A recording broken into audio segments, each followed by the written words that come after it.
Tu veux savoir pourquoi beaucoup de belles femmes finissent complètement déconnectées de la réalité? C'est très simple, parce que personne ne leur dit jamais la vérité. Imagine grandir en entendant uniquement ce que tu veux entendre. À force, tu finis par croire que tout le monde fonctionne réellement comme ça. Beaucoup de très belles femmes découvrent leur beauté très jeune. Du jour au lendemain, tout change. Les garçons les regardent autrement, les hommes aussi. On leur ouvre des portes, on les complimente, on leur pardonne beaucoup plus de choses que la moyenne, mais il y a un problème. Une grande partie de cette gentillesse, au final, n'est pas sincère. Beaucoup d'hommes ont simplement une idée derrière la tête. Alors ils évitent de les contredire.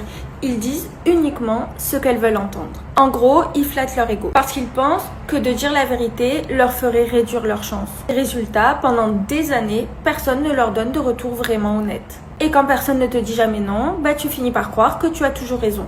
Et c'est comme ça que certaines femmes deviennent les premières responsables de leur propre malheur. Au début, leur beauté leur ouvre des portes. Mais avec le temps, les hommes finissent par partir. Parce qu'un beau visage ne compense pas éternellement un caractère difficile. La beauté attire, mais elle ne suffit pas à faire durer une relation. Et beaucoup d'hommes la prennent à leurs dépens.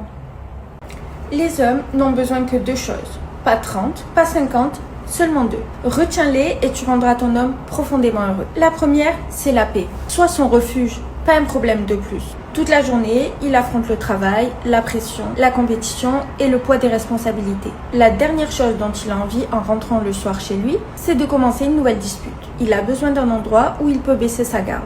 Un endroit où il peut simplement être lui-même sans avoir à paraître fort en permanence. Tu serais surprise de voir à quel point un homme peut être apaisé seulement en dormant à côté d'une femme. La deuxième chose, c'est le respect. Pour beaucoup d'hommes, le respect a bien plus de valeur qu'un simple « je t'aime ». Respecter un homme, c'est avoir confiance en ses décisions, c'est rester à côté de lui quand tout s'écroule, au lieu de te retourner contre lui. C'est croire en lui. Après tout, c'est lui que tu as choisi. Au fond, un homme ne demande pas grand-chose. Pas des miracles, pas l'impossible, juste de la paix quand il est avec toi et du respect dans ton regard. Offre-lui ces 2 choses et il te donnera tout ce qu'il a. Sa force, sa loyauté et tout son cœur.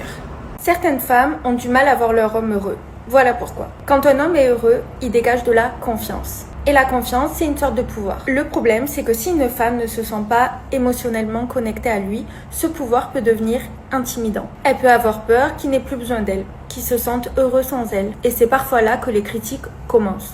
Il rentre tout content parce qu'il a passé une bonne journée ou réussi quelque chose. Il est fier de lui, il revient de la pêche avec un gros poisson, ou simplement d'un moment entre amis qui lui a fait du bien. Et au lieu de partager sa joie, elle cherche à la diminuer.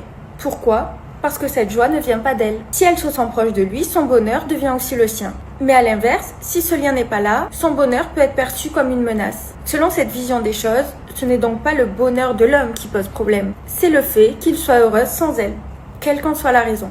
Un homme ne te doit ni sac à main, ni des vacances. Je ne dis pas qu'il est mal de vouloir une belle vie. Au contraire, moi-même j'adore les belles choses. Mais aujourd'hui, beaucoup de femmes regardent un homme uniquement en se demandant « Est-ce qu'il peut m'offrir la vie dont je rêve ?» Une belle voiture, des sacs, des voyages, une vie confortable, du luxe. Et si la réponse est non, elle passe au suivant. Mais laisse-moi te dire une chose. Si tu choisis un homme uniquement pour son compte en banque, tu risques de te retrouver avec un homme qui n'a que son argent à offrir. L'argent peut acheter une belle image, mais jamais les valeurs, l'intégrité ou la fidélité. Choisis un homme pour qui il est et non pour ce qu'il possède.